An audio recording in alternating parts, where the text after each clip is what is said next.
my fellow citizens of all nations. Right now I'm going to discuss this idea of morality, and if there is any point morality without God. I will sort of divide this question in three parts. First of all, what is morality? Why it matters? And would it have any meaning without existence of any supreme being, without existence of anything? Basically, if nothing exists, if God or God doesn't exist, if nothing exists at all, if there would be any point in morality. And before I start this discussion, I hope you also understand that it is a very difficult subject. But this is the type of subject that I've been thinking about for last few weeks, actually, and I'm going to basically share it with you. So, a couple years ago, I had this debate with one of my friends about morality and if it would have any point without God. Actually, his name is Alex, and what Alex said, and I remember his point, he was saying that if masses knew that God doesn't exist, it would cause immediate collapse or chaos in society, and everything basically would be destroyed because the masses would not behave the way they are behaving if they knew that God doesn't exist. And it was his point. And let's just remember his point for now. And now let's move forward to the first question. What is morality? Actually, it might seem very straightforward. That morality is, for example, that you should not steal, you should not do this and that, type of Ten Commandments style. And surprisingly, if we were to look at it philosophically, morality is arbitrary. Just like evil or just like everything else in philosophy, we could argue that the certain actions and behaviors have arbitrary definitions. For example, and what I mean by that is a philosophical concept, more specifically, relatively modern philosophical concept about power, about will to power. So what it means, how I understand it, for example. Let's imagine this scenario. Let's say we are going out and we're taking a walk right now, and we see a person that is bullied by somebody, whatever. And let's say that we can interfere, and we are interfering, and we are telling the bully, "What are you doing? How dare you bully this person? It is your actions are immoral.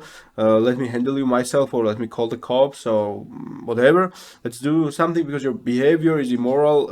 It's against morals. You should not be bullying a weak. You should not be bullying anyone at all, and your actions are immoral." Okay, for simplifying the example, let's say that it's just school kids bullying each other. And now let's look at the second example. Let's say we look at this, the exact same thing happens, and we go up to the one that is bullied, and we tell him or her, "Why are you so weak that you are bullied? How come you are so weak?" So basically, looking at weakness and accusing the weakness itself. You're not showing the weakness with sympathy, but with accusation. This is what I've discussed, by the way, how I would imagine a Nietzschean society.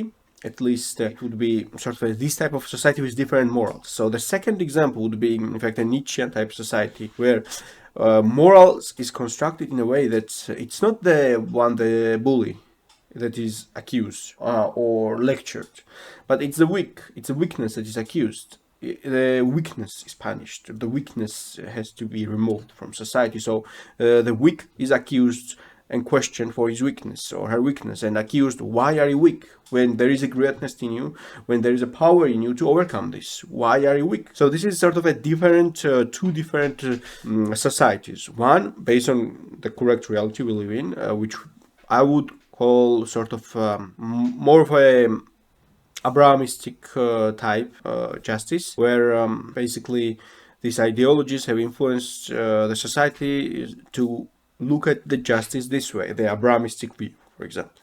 And the second extreme view, let's call it, for the sake of argument, Nietzschean society. And I have a video about it as well, how I would imagine a Nietzschean society, which you can check it out on my channel as well. So this is two extreme and very different societies. In one, for example, as we see, the bully is accused. In another society, the one that is bullied is accused because of his or her weakness. Now, could we say that there could exist a society, for example, that is built that way, that built in a completely different way, without any empathy and without any love, whatever, and it's just that cruel, and could that be considered immoral? Because if we had lived in society, we would consider that we should accuse weakness, we should question weakness. Accusation, basically. Accusation in the sense that, hey, either overcome this or perish. Why are you weak? Now, if we were lived in that society, in that Nietzschean society, we would look at the second example as an absolutely natural thing, very natural thing, to accuse the one that is bullied for his weakness, and it would be completely. We would literally feel the same way if situations were reversed, meaning we would be baffled, we would be shocked by first example that somebody could accuse the bully for bullying a weak. Type of structures and that type of societies were born, for example.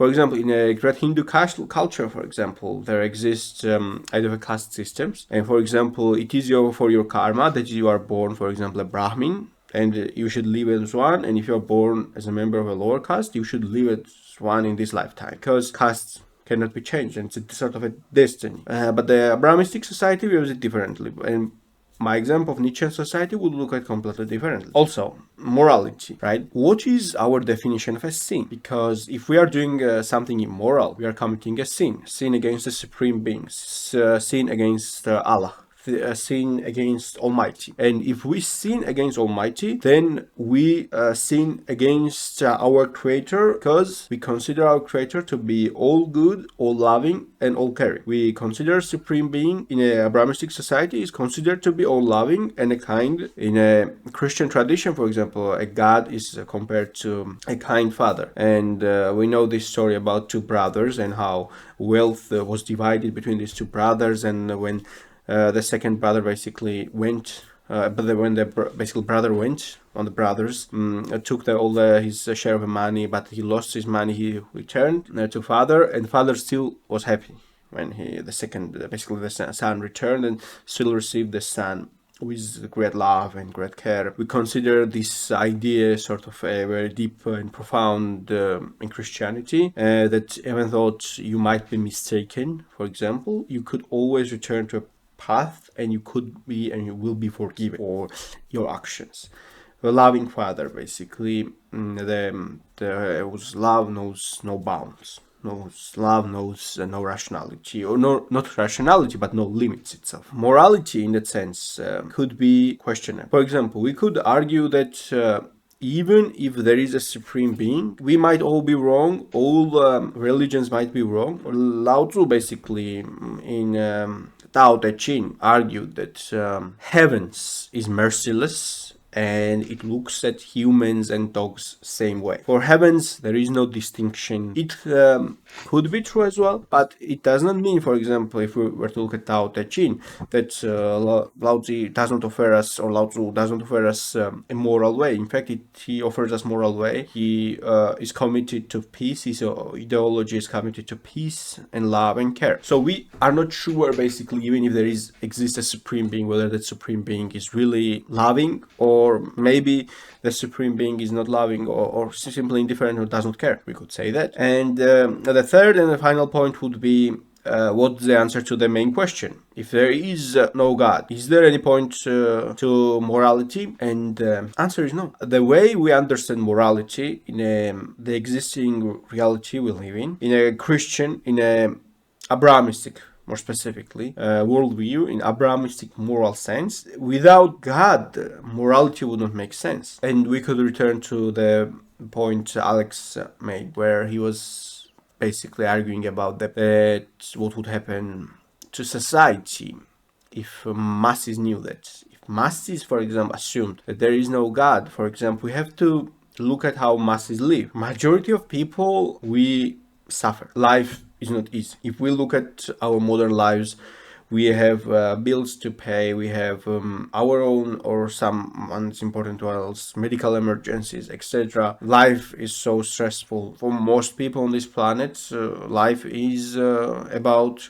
survival. It's not about even living. For most people, life is genuinely about just survival. Survival means literally survival. And for sort of lucky ones, it might be possible to do activities as well, other activities. But for most people, life literally comes down to just survival, and that's what it is. So we could say that the masses would riot. The masses would not accept this reality, and masses would not obey the morality, more common sense, the things that we take for granted, for example, every day. The masses would not obey. And I know that when I'm saying it has big implications and bigger implications, in fact. And I cannot help but think about what could be possible counter arguments against this my statement, because no comes from assumption that there is no supreme being, then there is no God, therefore the morality makes no sense. But what if there is a God, but what if there is a heavens, but the heavens is indifferent?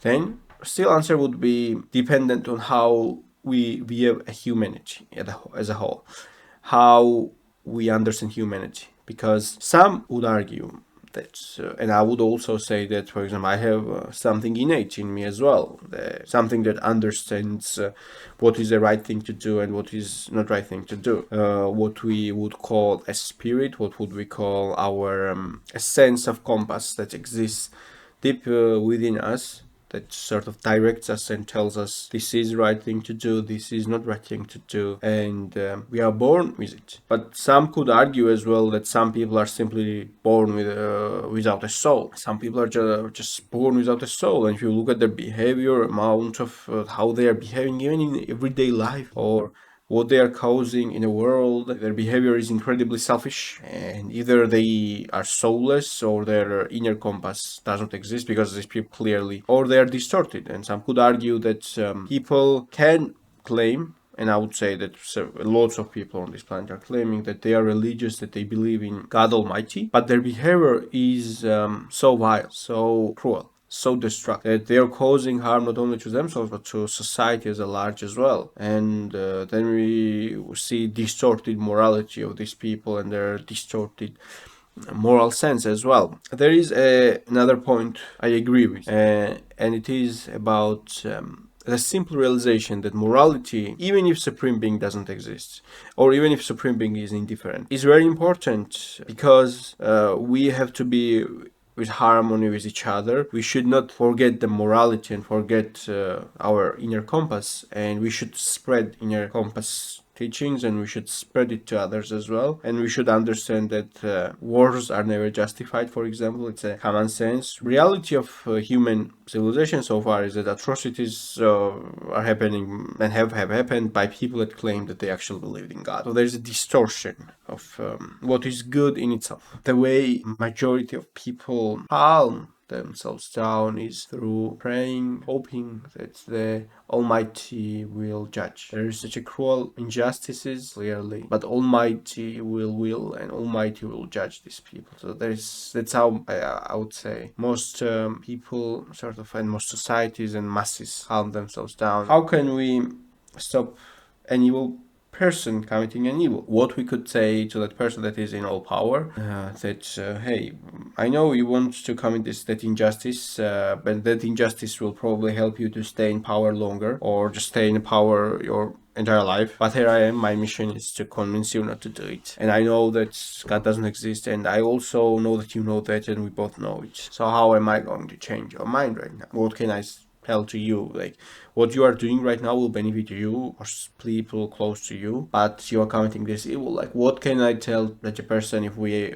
assume this premise to be true? Don't do it, because what? If this is only life we have, and if we already agree on this, then why not do it? It's a question. And hey, if you have answer to that question, how would you stop that person? What you would tell that person if that was established? Let's say you have a chance to convince some evil people not to commit evil, but this is the established fact between two of you, that first, there is no God, there is no point to morality without God, and the third, your task is to change that person's mind not to do the evil. What would you say? And doing that would benefit that person incredibly. What would you tell that person? How would you change his mind? Comment down below what would be your answer, because I don't know what to say in that circumstances.